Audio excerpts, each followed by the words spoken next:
திமுகவிற்கு தமிழ் மீது பற்றிருப்பதால் வடமாநிலத்தவரை குறை கூறுகிறார்கள், வடக்கு தெற்கு என பிரித்து பேசுகிறார்கள் என தமிழக மக்கள் நினைத்தால் அது முட்டாள்தனம்.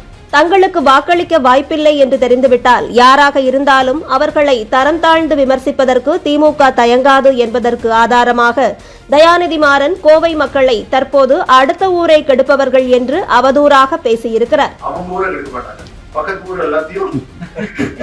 அடுத்த ஊரை கெடுப்பவர்களிடம் ஓட்டுக்காக திமுக பிச்சை எடுக்க போய் நிற்குமா நிற்காதா என்பது ஒரு பக்கம் இருக்க, தயாநிதி மாறனின் அவதூறு பேச்சை கடுமையாக கண்டித்திருக்கும் அண்ணாமலை அவர்கள் தயாநிதி மாறன் பொது மன்னிப்பு கேட்க வேண்டும் என்று தனது அறிக்கையில் தெரிவித்திருக்கிறார். திமுக கூட்டத்தில் கோவை மக்கள் பக்கத்து ஊரை கெடுப்பவர்கள் என்று அவமரியாதையாக திமுக பாராளுமன்ற உறுப்பினர் திரு தயாநிதி மாறன் பேசுவதை கேட்டு முன்னாள் சாராய அமைச்சர் திரு செந்தில் பாலாஜி சிரித்துக் கொண்டிருக்கிறார்.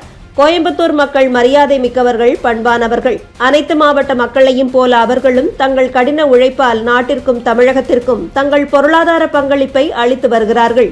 திமுகவினர் தவிர மற்ற தமிழக மக்கள் யாருமே தமிழகத்தை சுரண்டிக் கொழுக்க நினைப்பதில்லை என்று அண்ணாமலை அவர்கள் தனது பதிவில் குறிப்பிட்டிருக்கிறார்.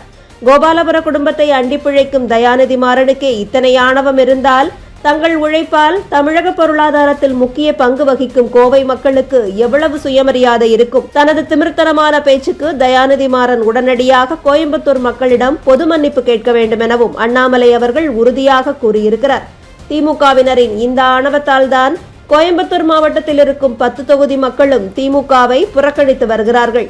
வரும் தேர்தலில் தமிழகம் முழுவதுமே திமுகவிற்கு அதே நிலைதான் ஏற்படும் எனவும் அண்ணாமலை அவர்கள் தெரிவித்திருக்கிறார். அண்ணாமலை அவர்களின் அறிக்கைக்கு பதிலாக செந்தில் பாலாஜி வெளியிட்டிருக்கும் பதிவில் பெரும்பாயில் வடைசுடும் அண்ணாமலை, அட்டகத்தி அண்ணாமலை, காற்றில் சவுக்கு சுழற்றிய அண்ணாமலை என்றெல்லாம் விமர்சித்திருப்பதோடு கோவைக்கு மத்திய அரசு மூலமாக ஒன்றுமே நல்லது நடக்கவில்லை, அதனால்தான் தேர்தலில் மண்ணை கவினீர்கள், மெட்ரோவிற்கு பணம் கிடைத்ததா, ஜிஎஸ்டி பிரச்சனை தீர்ந்ததா என்று வழக்கம் போல முட்டாள்தனமான கேள்விகளை எழுப்பியிருக்கிறார். தேர்தலின் போது கோவையில் சுமார் 1 லட்சம் பேர் வாக்களிக்க முடியாமல் செய்த திமுகவின் திருட்டுத்தனத்தை செந்தில் பாலாஜி மறந்துவிட்டாரா? ஜிஎஸ்டி வருவாயில் பெரும் பங்கு மாநில அரசுக்கு கிடைப்பது தமிழக மக்களுக்கு தெரியாது என்று செந்தில் பாலாஜி நினைக்கிறாரா? மாவட்ட ரீதியாக கோவைக்கு திமுக தமிழக மக்களுக்கு செய்த நன்மைகள் என்ன? நல்ல திட்டங்கள் எல்லாமே மத்திய அரசு நிதியில்தான் நடக்க வேண்டும் என்றால் ஈரோடு இடைத்தேர்தலில் பட்டியல் அடைக்கப்பட்ட மக்களுக்கு பணம் கொடுப்பதற்கு நிதி எங்கிருந்து வந்தது? திடீரென்று அதிகாலையில் 1.31 கோடி பயனாளிகளுக்கு 5000 ரூபாய் கொடுப்பதற்கு எங்கிருந்து நிதி கிடைத்தது?